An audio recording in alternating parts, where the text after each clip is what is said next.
Sekretaris DPRD Provinsi Gorontalo beserta jajaran dan seluruh hadirin yang berbahagia. Bimbingan teknis BIMTEK dalam peningkatan kapasitas pimpinan dan anggota DPRD untuk menunjang tugas dan fungsi DPRD Provinsi Gorontalo.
Sekretaris Dewan Perwakilan Rakyat Daerah DPRD Provinsi Gorontalo menggelar bimbingan teknis atau BIMTEK dalam peningkatan kapasitas pimpinan dan anggota DPRD untuk menunjang tugas dan fungsi DPRD Provinsi Gorontalo. Bapak Haji Muhammad Kris Wartabumi SAB, yang saya hormati Wakil Ketua DPRD Bapak Haji Sinur Sofyan Udi SD, yang saya hormati Bapak Wakil Ketua DPRD Bapak Insinyur Awaludin Owen, yang saya hormati seluruh anggota DPRD Provinsi Gorontalo yang berbahagia, Sekretaris DPRD, para narasumber yang akan menjadi pembicara pada acara ini. Marilah kita panjatkan puji dan syukur kepada Allah Subhanahu wa Ta'ala atas karunia-Nya sehingga pada pagi ini kita bisa berkumpul di ruangan hebat ini untuk sama-sama mendengarkan paparan narasumber dan tentunya kepada sehat walafiat dan bahagia. Saya ucapkan selamat datang kepada yang terhormat Ketua DPRD, Wakil Ketua DPRD, serta para anggota dan sekretaris DPRD yang sudah menempuh perjalanan jauh. Mohon maaf saya buka masker biar jelas suaranya. Yang sudah menempuh perjalanan jauh dari Gorontalo ke Jakarta. Selamat datang di Jakarta, Bapak-bapak dan ibu-ibu yang terhormat. Mudah-mudahan kegiatan BIMTEK ini yang sudah merupakan kegiatan kedua antara Universitas Budi Luhur dengan DPRD Provinsi Gorontalo menyelenggarakan sama-sama. Dan mudah-mudahan hasil dari BIMTEK ini akan memberikan manfaat dengan meningkatkan kapasitas dari bapak-bapak ibu-ibu yang terhormat dalam menjalankan tugasnya sehari-hari di DPRD Provinsi Gorontalo. Kami dari Universitas Budi Luhur tentunya ingin selalu meningkatkan kerjasama dengan jajaran yang ada di DPRD maupun di pemerintahan, karena kebetulan saya baru mendapat kabar baik kemarin dari Bapak Ketua Bapak Paris bahwa jabat gubernur yang baru adalah Bapak Hamka yang merupakan sahabat saya waktu kami sama-sama jadi mahasiswa di Malaysia. Jadi sebuah kebanggaan buat saya. Mudah-mudahan saya punya kesempatan untuk nantinya berkunjung membalas kunjungan dari bapak-bapak dan ibu-ibu. Saya akan berkunjung ke Gorontalo. Alhamdulillah dalam hal ini kegiatan-kegiatan ini tentunya adalah sebuah kegiatan yang sangat bermanfaat khususnya bagi masyarakat Gorontalo dan umumnya bagi masyarakat Indonesia. Dalam hal ini ada satu hal yang mungkin yang menjadi tantangan bapak-bapak dan ibu-ibu dalam meningkatkan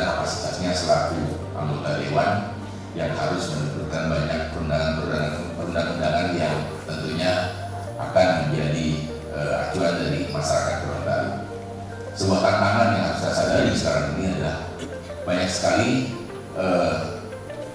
aktivitas atau kegiatan yang tidak terlindungi oleh undang-undang yang melindungi masyarakat kita. Contoh yang paling sering ditemukan adalah undang-undang berkaitan dengan teknologi. Teknologi sekarang ini berkembang dengan cepat sekali. Saya sebagai orang yang latar belakang teknologi informasi atau IT sangat sedih kalau pada saat misalnya baru minggu kemarin saya mendapat WhatsApp dari staf saya yang dikatakan pinjam uang melalui pinjol. Nah, perlindungan masyarakat terhadap pinjol yang ilegal itu sekarang ini menjadi sebuah hal yang membuat banyak masyarakat kita diberikan menjadi momok. Artinya mereka tidak tahu menahu karena tidak aware dengan identitas diri. Tiba-tiba identitas mereka atau KTP mereka digunakan untuk meminjam uang yang pinjol. Jadi hal itu yang saya pikir harus perlu kita buat peraturan-peraturan daerah yang saya rasa untuk melindungi itu. Karena teknologi itu cepat sekali berkembang, tapi peraturan kita kadang-kadang agak lambat untuk mengantisipasi hal tersebut dan korbannya sudah jatuh banyak sekali.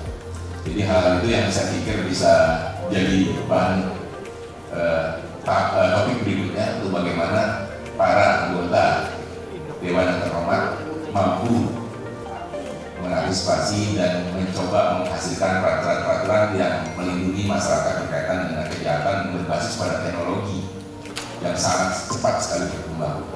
Nah, karena itu mudah-mudahan nanti kita bisa mengadakan atau menyelenggarakan lagi dengan mengundang narasumber-narasumber yang berbasis pada teknologi yang sifatnya umum tapi bisa melindungi masyarakat kita.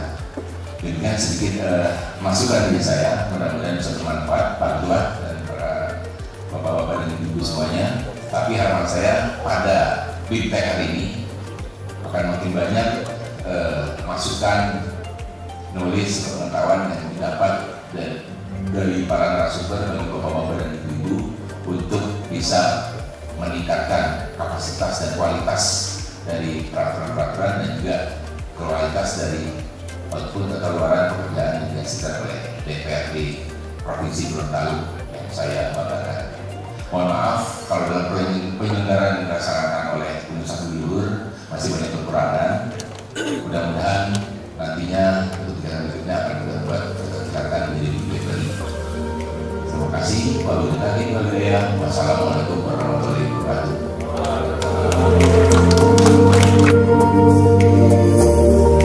Kegiatan BIMTEK yang berlangsung di Hotel Sari Pasifik Jakarta Pusat tersebut berkolaborasi dengan Universitas Budi Luhur Jakarta. Selamat pagi, salam sejahtera bagi kita semua. Om Swastiastu. Yang saya hormati para wakil ketua, izinkan saya Pak Rektor untuk memperkenalkan.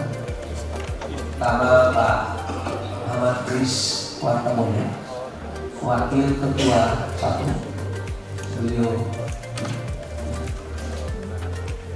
Kemudian yang berikut Pak Sofyan Puhi, Pak, beliau dari fraksi PDI Perjuangan. Yang kedua Pak Sofyan Puhi dari fraksi Nasdem Amanat Wakil Ketua. Kemudian yang ketiga adalah Pak Alvin Pawedi dari fraksi P3. Dan saya informasikan kepada Pak Rektor bahwa yang hadir ini sejumlah 40 orang, 3 orang absen, 2 orang umroh dan 1 orang sakit, dan yang lain menyusul sementara.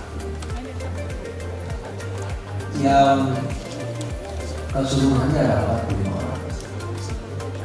Yang saya hormati para anggota DPRD, narasumber yang sekitar perjalanan, namanya Sekretaris Dewan Pak Mitra yang memfasilitasi kegiatan ini bersama jajaran sekretariat, panitia penyelenggara dan Bapak Ibu hadirin yang dimuliakan Allah Subhanahu wa taala.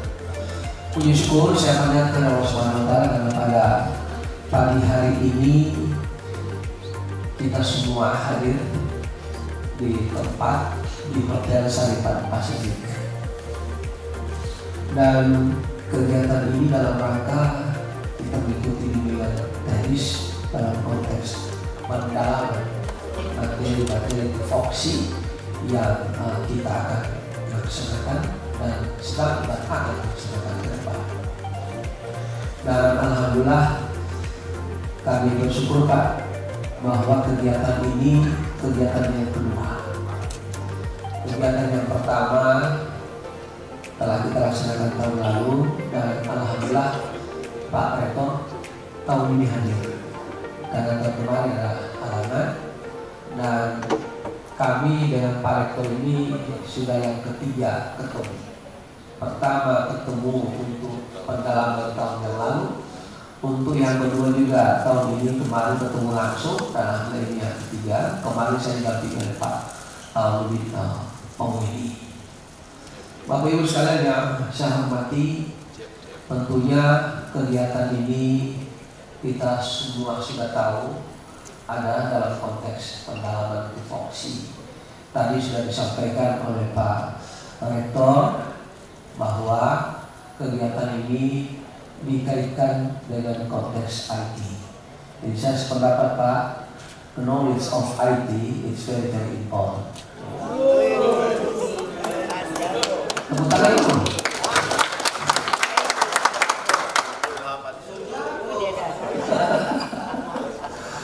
Saya tergelitik, saya tidak bisa digelitik Pak, tidak bisa dikuyuk ya. Kuyuk berakhiran kuyuk. Maaf Pak, itu mata lokal. Gelitik itu digeriin ya.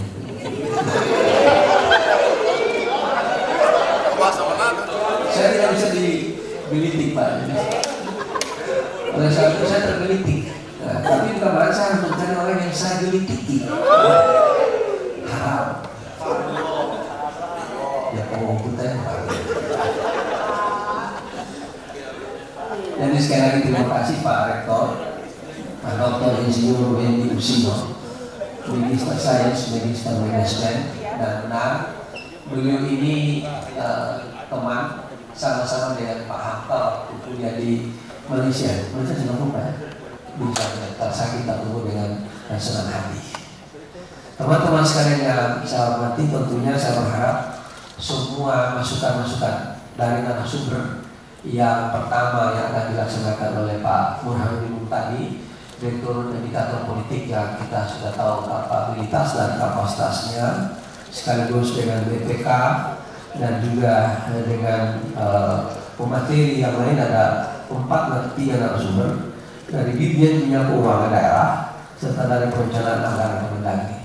Kita ikuti dengan sebaik-baiknya dan tentunya harapan agar supaya ini bisa menambah wawasan kita dalam pelaksanaan tupoksi ke depan. Tentunya kita berharap bahwa bimbingan teknik ini insya Allah kalau sudah kembali ini corona tidak lagi ada refocusing, kemudian realokasi yang menyebabkan kita repot pusing ya. Sehingga insya Allah ini akan kembali lagi, kita akan maksimalkan, kita akan maksimalis pelaksanaan BIMTEK ini. Kalau untuk soal ini hanya 1 kali. Nah, mudah-mudahan berikut juga kita akan laksanakan 2 kali. Nanti kita akan pikirkan di APBD induk. Dan juga insya Allah untuk BIMTEK partai juga selama ini kan hanya 1 kali. Ya insya Allah kita akan bicarakan, kita akan maksimalis ya 1 kali, 2 kali dalam 1 tahun, dan insya Allah bagian-bagian itu kita akan pikirkan dalam APBD 2023 sehingga partai tidak akan kesulitan dalam konteks mengikuti BIMTEK yang bermuara pada nihilisme. Bapak Ibu sekalian saya hormati, saya tentunya berharap banyak agar supaya kita sama-sama mengikuti kegiatan ini secara baik. Dan sebagai info bahwa ibu-ibu ada di sebelah, dan juga sementara dalam proses pembukaan. Jadi dibuka dari Kementerian Dalam Negeri langsung, dan sebagaimana yang saya sampaikan kepada Pak Rektor yang lalu, bahwa sebetulnya Pak, pada saat kami melaksanakan rencana ini kehendak maksimal bapak-bapak, cukuplah BIMTEK ini bapak-bapak yang ikut, ibu-ibu tidak usah ikut. Cuma kemudian saya bilang jangan begitu, kita harus adil. 11 bulan kita datang ke Jakarta dan kemana, ibu-ibu kita tidak pernah kita pakai. Jadi dia cuma 1 kali dalam 1 bulan ini aja ikutkan mereka. Nah mereka ini paham Pak, paham dan mengerti, sehingga sami'na wa ata'na, kami dengar, kami taati. Dan alhamdulillah semua didampingi oleh ibu-ibu, dan insya Allah semuanya bisa bahagia dan sama-sama dengan kita sekalian. Bapak Ibu sekalian, saya kira ini harapan saya, dan atas restu kita semua, dan juga sebelumnya kami berterima kasih yang kata hingga pelaksanaan ini menurut kami sudah bagus Pak. Kemarin dari hotel yang lain, ini alhamdulillah ini hotelnya bagus Pak, sangat bagus ya, panitia bintang 7 atau bintang berapa ini ya. Karena bagus saya Pasifik, dimana kalau ada yang tinggi di sana, dan kamar-kamarnya juga cukup bagus. Kami bangga, dan insya Allah ke depan akan lebih bagus lagi, dan saya berharap kerjasama ini bisa lebih ditingkatkan lagi dalam aspek-aspek yang lain. Saya kira atas restu kita semua, dengan mengucapkan basmalah, Bismillahirrahmanirrahim, BIMTEK pada pagi hari ini dalam konteks pendalaman materi DPRD Provinsi Gorontalo saya nyatakan dibuka dengan resmi. Alhamdulillah kita berkemudahan. Assalamualaikum warahmatullahi wabarakatuh. Om Santi Santi Santi Om. Bimbingan teknis atau BIMTEK, peningkatan kapasitas pimpinan dan anggota DPRD Provinsi Gorontalo dalam menunjang tugas dan fungsi.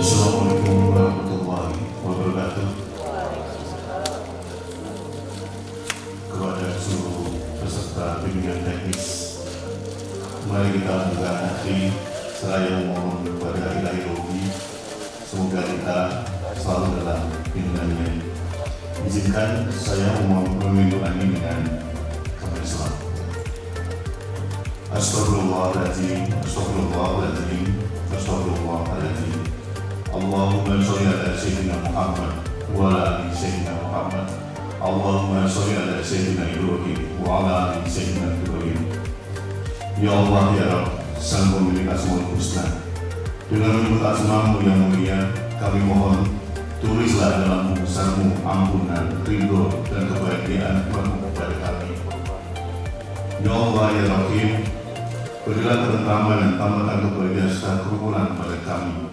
Mudahkanlah dan lancarkanlah dalam segala urusan pekerjaan, karir dan usaha kami. Ya Allah ya Kudus, lindungilah kami dari segala musibah, jauhkan dari kecelakaan menimpa dari ketahuan dan jelek, dan dari kejahatan orang yang zalim. Berilah kepada kami keselamatan serta kebahagiaan di dunia dan di akhirat. Ya Allah ya Rahman, jika saat ini ada di antara anggota keluarga kami yang sedang sakit, angkatlah segera penyakitnya, pulihkanlah kembali kesehatan dan sempurna, dan berikanlah rahmat dan ampunan-Mu serta tugas yang terbaik pada keluarga kami yang telah menghadapmu. Ya Allah, terimalah ibadah kami, terimalah salat kami, terimalah sedekah kami, terimalah zikir kami. Ampuni kami bila ibadah kami bercampur dengan riya.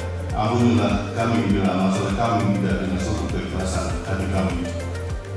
Ya Allah, jadikanlah perjalanan kami dalam hidup dunia dan ini Kau catat sebagai amal soleh bagi kami. Lancarkanlah acara ini hingga kami bisa kembali ke rumah dan berkumpul dengan keluarga kami.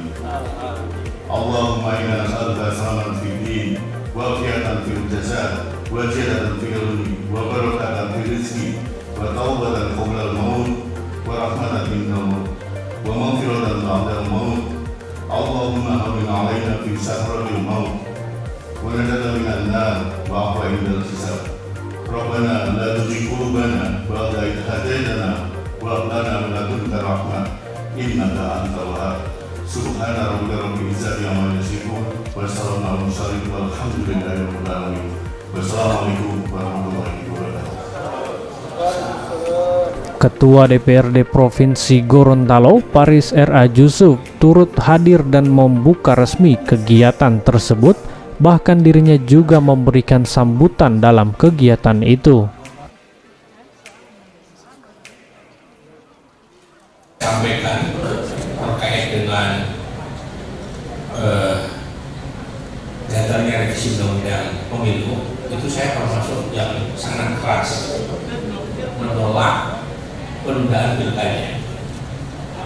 Persis seperti yang Pak Koto tadi sampaikan, karena dengan tidak adanya pemilu kada, maka penjabat tadi itu akan mengelola hajat hidup publik tanpa mendapatkan legitimasi demokrasi. Apa coba legitimasi para penjabat? Kok tiba-tiba mereka punya kewenangan untuk mengelola hidup kita dalam rentang waktu yang relatif lama, kan sampai November 2024. Nah, saya pernah bikin survei, tapi ini di kita aja. Kemudian saya dipanggil sama Presiden Jokowi untuk menyampaikan hasilnya, dan beliau alasannya kenapa tidak setuju revisi adalah satu,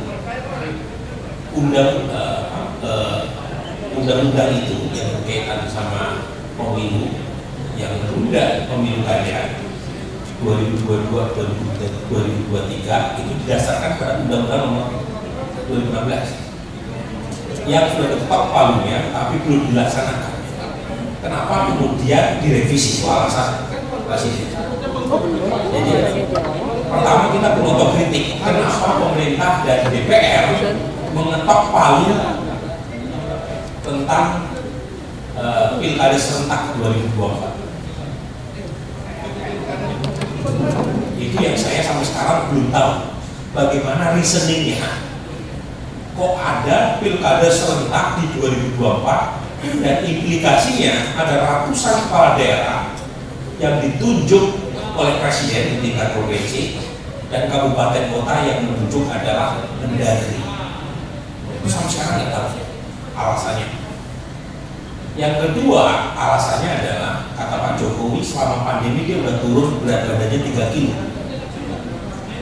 Kalau ada pilkada di 2022 dan 2023, kapan saya bekerja? Katanya begitu. Jadi memang implisit Pak Jokowi pengen kepala daerah ditunjuk karena akan membuat pekerjaannya sebagai presiden mudah. Padahal dalam demokrasi, ya itulah konsekuensi yang harus ditempuh. Komunikasi antara pusat sama daerah ya harus ditempuh dong, meskipun daerah itu dipimpin oleh kepala daerah yang tidak sesuai dengan preferensi presiden atau pemerintah pusat. Jadi pada titik ini Pak Oto ya, kita on the same page. Tetapi kan masalahnya adalah yang punya kewenangan untuk melakukan revisi adalah DPR, termasuk Partai Golkar. Ternyata Partai Golkar kan berdebat sama partai koalisi yang lain yang tadi saya ceritakan. Jadi ini masalah yang serius sebenarnya. Saya mendengar banyak sekali kasak kusuk terkait dengan siapa yang pengen dipilih baik sebagai penjabat gubernur atau penjabat bupati wali kota. Lobby di sana sini. Lobbynya bukan hanya di tingkat daerah, di tingkat pusat, dan itu membuat demokrasi kita diserahkan kepada orang yang tidak punya mandat demokratik untuk mengelola hidup kita. Itu yang paling. Soal yang lain ada lagi, kita bisa list, misalnya soal konflik kepentingan menjelang 2024. Para penjabat ini kan punya kewenangan besar di di saat kita punya hajatan pemilu dalam 1 tahun, ada pilkada, ada pilpres, dan pileg. Jadi bahwa yang punya kepentingan, saya kira semuanya kan punya kepentingan, Pak ya. Gubernur punya kepentingan ketika mengusulkan nama siapa yang jadi penjabat bupati atau wali kota. Mendagri punya kepentingan, presiden punya kepentingan. Tapi dalam alam demokrasi, perbedaan kepentingan itu diselesaikan dengan cara beradab melalui pemilu. Pemilu itu yang nggak ada dalam konteks jabatan kepala daerah yang habis sejak jabatannya 2022 dan 2023. Jadi tidak ada cara terhormat untuk menyelesaikan perbedaan kepentingan antar sekian banyak pemain tadi kecuali pemilu. Nah masalahnya pemilunya nggak ada. Butuh waktu yang 2 tahun. 2 tahun ya, ada yang setahun, ya 2 tahun, tapi kurang lebih lama. Jadi ini konsekuensi. Nah pertanyaannya, bagaimana ini masih jadi bubur, kita meminimalisir dampak negatifnya, betul kan ya? Kan udah jadi keputusan. Ketika pemerintah mengatakan tidak ada revisi undang-undang pemilu, berarti konsekuensi terkait dengan pemilihan penjabat, termasuk layak tidaknya, termasuk TNI aktif, boleh menjadi pejabat, itu yang kita minimalisir. Jadi kita berdebat di aturan yang ada. Oke, penjabat, pertanyaannya boleh nggak sekda jadi penjabat? Boleh nggak TNI aktif menjadi penjabat? Apakah ini tidak menjadi pintu masuk buat fungsi TNI seperti yang dulu kita khawatirkan? Penjabat boleh, tapi ya jangan inilah, misalnya begitu. Tidak ada ruang-ruang yang kita bisa diskusikan supaya dampak negatifnya tidak lebih besar. Kemudian Pak Hidayat dari Demokrat tadi, pertama Pak, saya setuju semua ya poin-poin yang Bapak sampaikan. Cuma gini, pertama soal pilpres mungkin cakupannya lebih luas. Calon pejabat publik yang maju di bupati atau di gubernur atau di DPRD mungkin skupnya lebih kecil, apalagi di luar Jawa. Mungkin ada benarnya Pak. Tetapi tadi saya sebutkan datanya itu secara eksponensial Pak, itu mengalami kenaikan terus-menerus. Dulu sebelum pandemi, orang belajar bawa HP ke sekolah itu dimarahin sama gurunya. Tetapi masa pandemi orang nggak bisa belajar kalau nggak bawa HP. Itu kan sesuatu yang itu disrupsi. Ya, dulu kita nggak kebayang itu ya, belajar melalui online. Tapi gara-gara pandemi kita dipaksa untuk online. Nah, termasuk dalam soal ini. Jadi saya menyarankan apapun mungkin di Gorontalo, mereka yang mengakses oleh internet belum sebesar di Jakarta, tetapi suatu saat pasti akan sama waktunya. Ini disrupsi itu tinggal nunggu kapan akan terjadi, tetapi pasti akan terjadi. Jadi meskipun cakupannya tidak luas tadi, tetapi percaya sama saya itu tinggal nunggu waktu. Jadi poin saya begitu Pak. Jadi poin saya Pak Hidayat, meskipun mungkin belum semasif di tempat lain, persiapkan dari sekarang. Kalau kita tidak menyiapkan itu Pak, repot. Dan terus terang di antara bidang yang relatif lambat untuk mengantisipasi perkembangan digital ini adalah politik. Di ekonomi Pak, mereka nggak bisa terlambat. Karena sekali terlambat mati bisnisnya. Contohnya udah banyak. Dulu Bapak kalau datang ke Jakarta dari bandara, kalau tidak dijemput itu naik taksinya namanya Bluebird ya. Sekarang Bluebirdnya kemana gitu? Udah mati ya. Kan dia nggak menyiapkan mengantisipasi perubahan ini. Jadi meskipun sekarang mungkin di Gorontalo masih sedikit, menurut saya persiapkan aja. Dalam sambutannya, Paris Jusuf mengungkapkan BIMTEK ini adalah satu kewajiban untuk memberikan pemahaman terhadap anggota DPRD mengenai fungsi legislatif dalam hal penganggaran dan pengawasan. Saya kemarin tidak bertanya 2 kali. Tadi juga saya tidak bertanya. Dan hari ini saya hanya mendengarkan semua ini dan Bapak telah memberikan jawaban. Jadi begini Pak, semua yang disampaikan ini keluhan jiwa, intuisi, kata hati terhadap hal-hal yang menyangkut kebijakan. Dalam hal kebijakan ini Bapak sudah jelaskan. Kami di daerah menganggap dalam tanda petik banyak pembongkaran kebijakan, pembongkaran regulasi, pembongkaran program, pembongkaran finansial.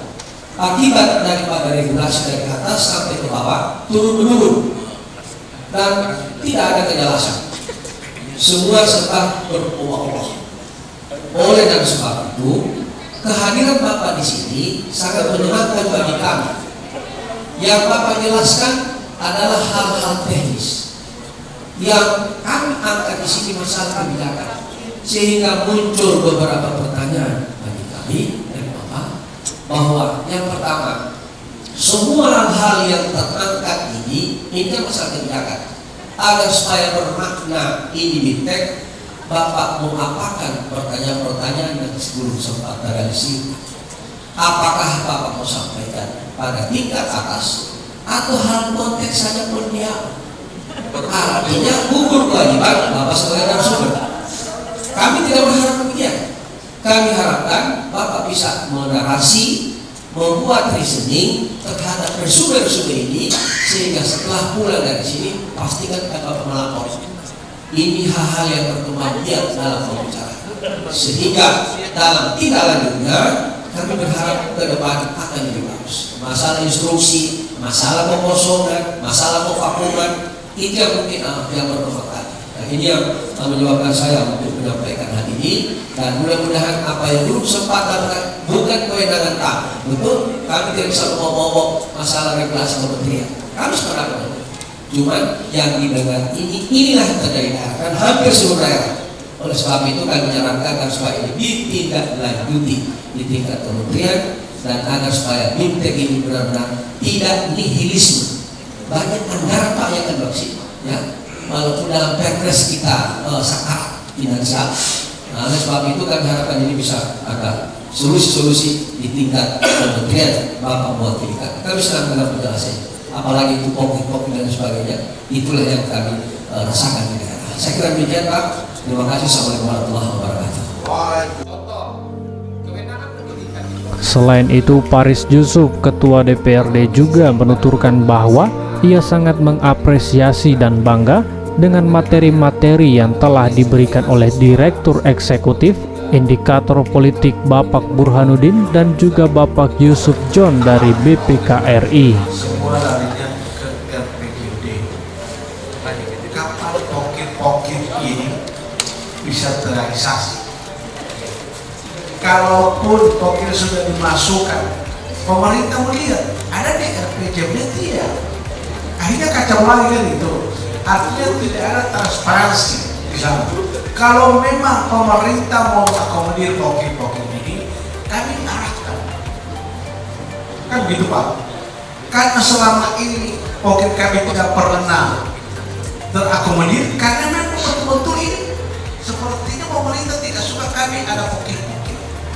Kan begitu. Coba kita lihat saja ini 2023. Pokit-pokit kami ini sudah di-input semua. Akhirnya, kita lihat dulu ini RPJMD-nya sesuai tidak? Kan gitu Pak. Artinya akal-akalan saja kalau menurut saya. Kan begitu Pak. Artinya kami ini kita bermitra. Justru bermitra ini harus sama-sama. Justru bermitra itu mitranya tidak sesuai. Cuma mitra toko ini yang cerita kan gitu. Jadi Pak, dari awal kami menyampaikan ini melemahkan kami benar. Karena semua larinya RPJMD. Kami harus pada saat penyusunan RPJMD ini, kami harus kawal benar. Di dapil ini butuh apa? Kan gitu. T1, T2, sampai T5 kan gitu. Kita merencanakan sama-sama, tapi ini direncanakan oleh pemerintah untuk mereka punya, bukan untuk kalian punya, kan gitu Pak. Jadi tolong, rasanya kalau cerita dari tadi saya pikir sudah selesai. Untuk apa kita berbicara banyak-banyak? Kita kembali ke RPJMD.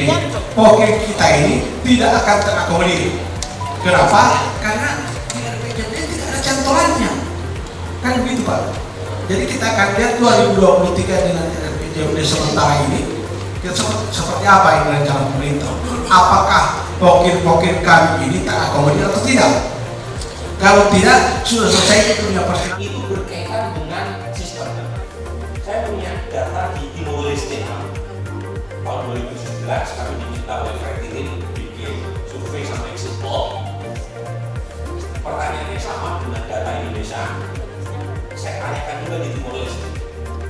Demand side atau perilaku pemilih yang toleran politik uang di Timor Leste sama di Indonesia sama-sama tinggi. Kisaran sekitar 40%. Orang Indonesia menganggap seorang politisi kalau maju dalam pemilu itu wajar ngasih uang ke pemilih. Di Timor Leste gede, di Indonesia gede. Tapi waktu exit poll kita tanya, Bapak terima uang ya atau ditawarin uang ya dalam pemilu di Timor Leste? Demand side-nya tinggi, tapi actual vote buying di Timor Leste cuma 3,7%. Jadi yang toleran sama politik uang tinggi, tetapi yang mengaku ditawari politik uang nggak nyampe 4%. Di Indonesia, yang toleran tinggi, yang mengaku ditawarin duit tinggi juga. Nah, pertanyaannya kenapa beda Timor Leste sama Indonesia? Di Timor Leste pakai proporsional tertutup. Di sana itu yang pemilih itu memilih partai, bukan memilih kandidat. Jadi meskipun pemilihnya itu mata duitan, tetapi aktor yang bermain dalam pemilu cuma partai. Kandidatnya kayak kita main, mereka kampanye buat partai. Makanya insiden politik di Timor Leste kecil. Mungkin saya, tapi ini juga pengaruh dari sosial ekonomi lain. Nggak ada kita, udah mau ini miskin. Tapi politik ekonomi gede banget. Memahami posisi satu sama yang lainnya ya.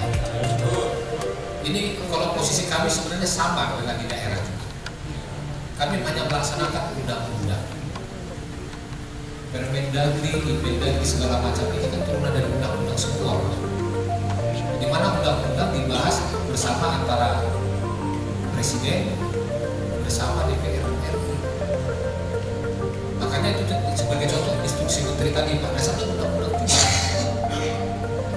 Kan begitu, memang instruksi menteri. Nah, pertanyaan kenapa jadi instruksi menteri, kenapa bukan Permendagri atau peraturan yang lain, itu udah susah saya jawab. Karena bukan kapasitas saya mungkin di hukum yang utama. Jadi kalau Bapak bertanya pada bos kami, begitu Pak. Termasuk juga dengan situasi yang Bapak katakan tadi, kait dengan regulasi yang selalu berubah-ubah. Contoh kayak undang-undang KKPD, membawa banyak perubahan. Seperti Bapak sampaikan tadi ya, izin tambah ya. Galian C, Kabupaten Kota Lalu, Galian C sekarang ada di kami, sekarang di provinsi ya. Nah, sama juga Pak, sementara yang menetapkan adalah undang-undang, bukan Permendagri. Di mana undang-undang kan saya katakan tadi dibahas bersama antara Presiden bersama DPR RI. Pendidikan kenapa 20% Pak?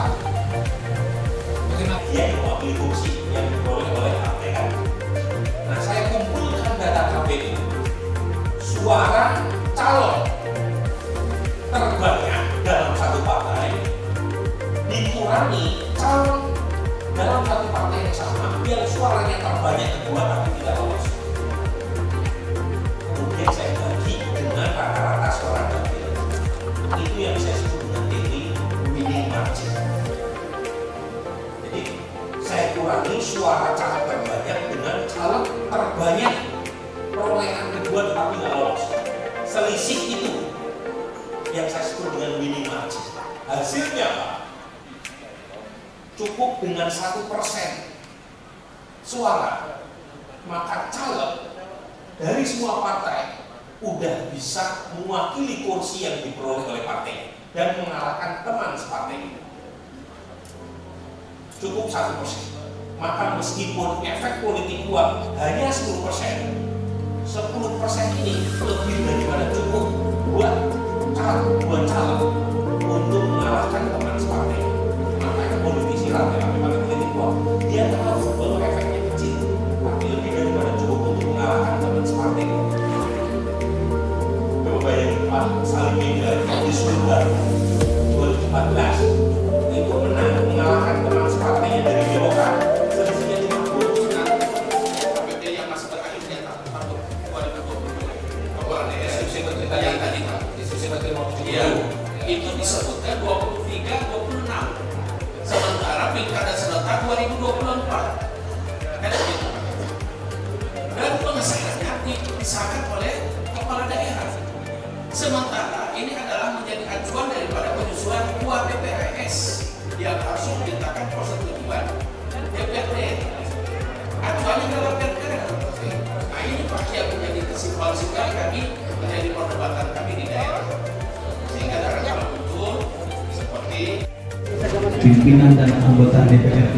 Demikian liputan khusus BIMTEK DPRD Provinsi Gorontalo dari Jakarta. DPRD Provinsi Gorontalo, Kendali TV memberitakan.